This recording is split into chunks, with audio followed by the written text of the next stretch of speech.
Thank you. Thank you. Thank you. Be seated, please.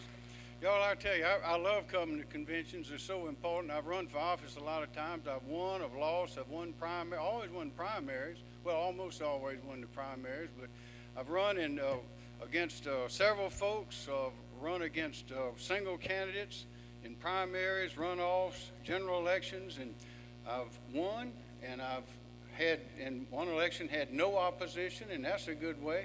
But I figured about the best way is ascending. I think that's about the best way to move right on up.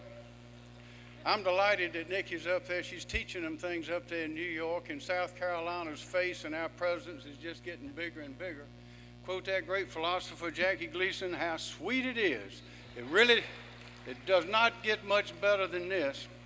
Some of y'all may have heard me tell this cute little story. I was on the way to the National Convention in Cleveland and said to Peggy, did you ever in your wildest dreams seeing your husband, Henry, on the stage in Cleveland nominating Donald Trump for President of the United States? In your wildest dream.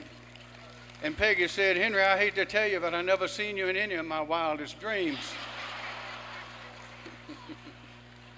That's my girl, all right. I got something I want to tell you. I think is why we're here. And I know everybody's got something else to do today, but there's nothing more important than what we're doing right now. And I'll tell you why. I start off with a quote from Thomas Jefferson. He said, in matters of style, swim with the current, but in matters of principle, stand like a rock. Well, sometimes I think that a lot of us in the country, including Republicans, are in danger of losing our way. We're not standing like a rock. We're just swimming with the current.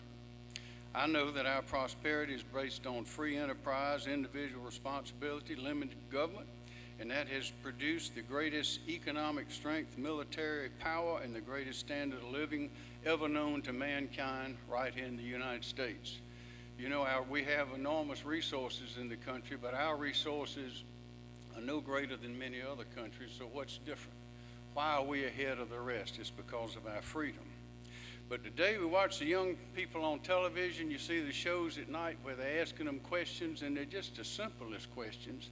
And we get some of the most ridiculous answers. And you wonder, what in the world do these people know? They'll ask, who is Mike Pence? And nobody knows. They ask what century the War of 1812 was fought in. They don't know the answer to that. And it's not trick questions like who's in Grant's tomb and that sort of stuff. I mean, it's just straightforward questions. What happened at Pearl Harbor? Who's Napoleon? They don't know that. Who's Andrew Jackson? Usually the answer to that is one of Michael's brothers. You know, that's where we're going. Sometimes school groups come up to the State House, the elementary school groups, and I always ask them the question. I want to let them know that the government is their government, that the State House is their house, that the mansion, which is beautiful, by the way, is theirs. That is, the government is there to serve them. So I ask them, who owns the State House? You ought to hear the answers. It's the president, the Supreme Court, the Army, the mayor. I say, no, it belongs to you, and I'm trying to make that point. But I've listened to a lot of our leaders, business leaders, political leaders, and others that ought to be teaching the children and ought to be pointing the way, and sometimes they sound like they don't know much more than these third graders do. They're missing it just as well. So what does that mean to us as Republicans who are willing to come to the meetings, that are willing to put aside what we're doing to come to these meetings? You cannot have a strong political party. You cannot have a strong movement. You can't show people the way unless you're willing to come to the meeting and make some sort of sacrifice to be here. You got to take time away from your children, your business, whatever you want to do. You got to do it if we're going to stay strong. That's why it's such a refreshing thing to be here with people all like-minded at one time in one place to do precisely that. But we have got work to do. Here are some of the principles that I think we always have to remember, and they go from very common to a little more profound. One is there's no excuse for bad manners. Mama's taught us that from the very beginning. Government is best which governs least. We've all heard that, but sometimes we forget it. We cannot tax our way into prosperity. Sometimes we forget about that.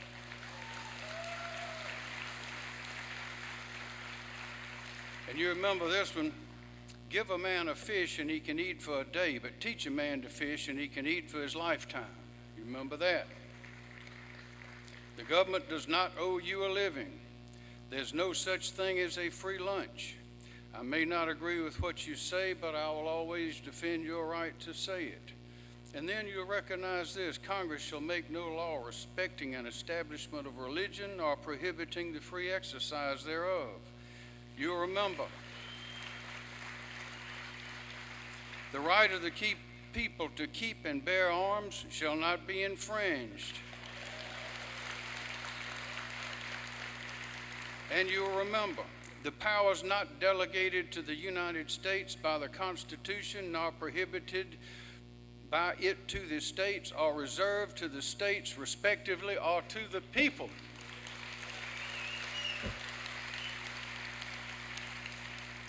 I sometimes wonder, must we endure hardship, collapse, war, domination, and other calamities in order to understand and embrace anew these principles which built us in the first place? Having gained our freedom from one oppressor, must we lose it in order to appreciate it? So that brings us back to us here today. I don't think we have to go that far. I think the answer lies today in this political party. It is this political party that can point the way. Why do we come to these meetings? Because we want to elect our candidates. Why do we want to elect our candidates? Because we want them to go into important places and do the right things. We want them to go to make the laws, to be judges. We want them to move up and point the right way. But how do we know where the right way is? How do we know that they understand where the right way is? That is why the political party is so important, is to keep our focus on what Thomas and Jefferson said, and that is the principles we must stand like a rock. We have a lot of economic engines in our state: the port, the technical schools, tourism, agriculture, all sorts of industry, economic engines that make us great and make us strong. But our candidates, leaders, and all the individuals who understand the Constitution, that is the engine that really makes this country strong, and it is up to us to see that we find, we recruit, we build this party, we elect those people. We're about to lose the press. We've almost lost academia. We're in danger of losing the judgeships. If we don't stay strong, the country will be in deep, deep trouble from which it may take decades to recover. So that's why I'm here to thank you for doing what you do, for making the sacrifices, for taking the slings and arrows, for standing strong, to stand like a rock for the principles expressed in our Constitution that have made this country great and will keep it great. I thank you.